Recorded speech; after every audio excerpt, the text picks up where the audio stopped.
আসসালামু আলাইকুম ভাই লোক। আজকের ভিডিওটি তুরস্কের শ্রমবাজার নিয়ে। তুরস্ক শ্রমবাজার নিয়ে কিন্তু এখনো পর্যন্ত তুরস্কের ওয়ার্ক পারমিট ভিসা কিন্তু তুরস্ক দিচ্ছে না। কিন্তু অনেকেই তুরস্কের ওয়ার্ক পারমিটের ভিসার জন্য মেডিকেল করতেছেন। মেডিকেল করে কিন্তু মেডিকেলের টাকাটাই আপনাদের বরবাদ হবে। কারণ আমি নিজেই তুরস্কের শ্রমবাজার নিয়ে বিশেষ করে ওয়ার্ক পারমিট ভিসার জন্য আমি আবেদন করেছিলাম এবং প্রতিটা আবেদনের জন্য কিন্তু প্রায় আপনার 28,000 টাকার কাছাকাছি কিন্তু এম্বাসি ফি দেওয়া লাগতেছে। এখন কোনো কারণে যদি আপনার ভিসা তো দিচ্ছেই না, কোনো কারণে যদি ভিসা দেয় আলহামদুলিল্লাহ গুড, কিন্তু ভিসা দিচ্ছে না, ভিসা দিবেও না। ভিসা না দিলে কিন্তু আপনার 28,000 টাকার মতো আপনার লস হবে, পাশাপাশি যেই মেডিকেলটা হচ্ছে মেডিকেলের টাকাটাও কিন্তু আপনার যাবে।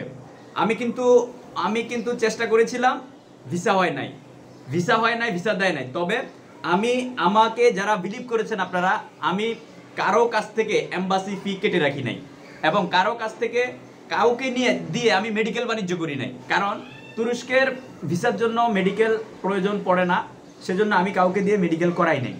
পাশাপাশি আমি যাদেরকে এম্বাসিতে পাসপোর্ট জমা দিয়েছিলাম, এম্বাসি ফি যেটা আছে 27,000 সামথিং, যেটা 600 সামথিং, সেই টাকাটা মানে 28,000 টাকার মতো যে টাকাটা, আমি কারো কাছ থেকে কোনো টাকা পয়সা কাটি নাই। তবে এক্সপেরিমেন্ট করেছি, নিজে লস খেয়েছি, কিন্তু আমার অ্যাপ্লিকেন্টকে আমাকে যারা বিলিভ করেছেন তাদেরকে আমি লসের ভাগিদার করি নাই।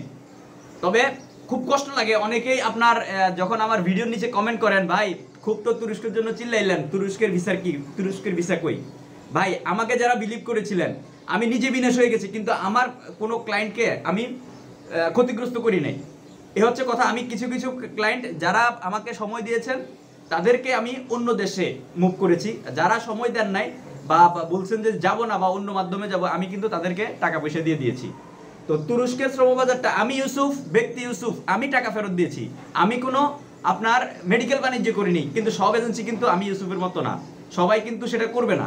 সো তুরস্কের শ্রমবাজারে যদি যারা নতুন করে ট্রাই করবেন, তারা যদি আপনার এম্বাসি ফি 28,000 টাকার মতো এম্বাসি ফি লোকসান দিতে আগ্রহী থাকেন, আর মেডিকেল যে এক এজেন্সি এক এক রকম আপনাকে মেডিকেল করাবে, কেউ 10,000 টাকার মেডিকেল করাবে, কেউ 8,000 টাকার মেডিকেল করাবে, কেউ 5,000 টাকার মেডিকেল করাবে, যেই মেডিকেলই করাক, এই মেডিকেল ফি যদি গচ্ছা দেওয়ার মতো আপনাদের মন মানসিকতা থাকে, তাহলে তুরস্কের শ্রমিক ভিসার জন্য, তুরস্কের ওয়ার্ক পারমিট ভিসার জন্য আবেদন করতে পারেন। তবে আমি নিজে ভুক্তভোগী, আমি নিজে ট্রাই করেছি।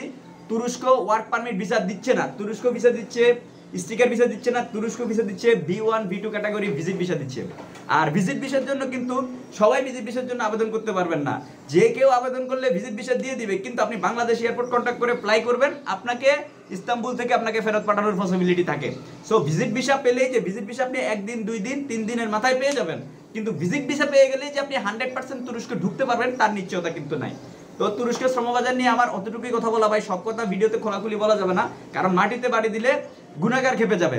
সো আপনারা যারা আমার সাধারণ অ্যাপ্লিকেন্ট, যারা বিদেশগামী কর্মী ভাই বন্ধুরা আমাকে ফলো করেন, আপনারা আমার এই ইনফরমেশনগুলো জেনে নিজে উপকৃত হন, অন্যকে উপকৃত করুন। বাট আমার এই ভিডিও ফুটেজ কোনো এজেন্সিকে দিয়েন না, কারণ যেই এজেন্সি বা বড় বড় রাঘব বোয়ালারা আপনাদেরকে মেডিকেল বাণিজ্য করিয়ে হাজার হাজার কোটি টাকা মার্কেট থেকে তুলে নিয়েছে, অথবা এখনো পর্যন্ত যারা তুরস্কের কাজের ভিসা দিবে বলে, আমি জানি না, কেউ হয়তো বা জেনে করতেছে, কেউ না জেনে করতেছে, তুরস্কের কাজের ভিসা দিবে বলে আপনাদের কাছ থেকে পাসপোর্ট টাকা সংগ্রহ করে এম্বাসি পর্যন্ত পাসপোর্ট পৌঁছে দিচ্ছে, তাদের স্বার্থে আঘাত লাগবে বলে তারা মানে আমার এই ভিডিও ফুটেজ বা আমার ইনফরমেশনগুলো যদি শেয়ার করেন, হয়তো বা আমার উপরে আঘাত আসতে পারে। সেজন্য আমি আপনাদের উপকারের জন্য এই ইনফরমেশন দিলাম।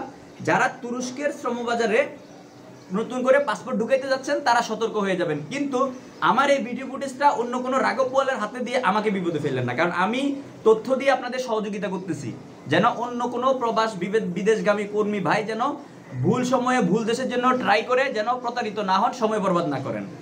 ধন্যবাদ, ভালো থাকবেন, ভালো রাখবেন। প্রবাস এবং প্রবাসী রিলেটেড নিত্য নতুন তথ্য এবং আপডেট পেতে আমার চ্যানেলটি সাবস্ক্রাইব করে আমার সাথে যুক্ত থাকার জন্য বিশেষভাবে অনুরোধ রইল।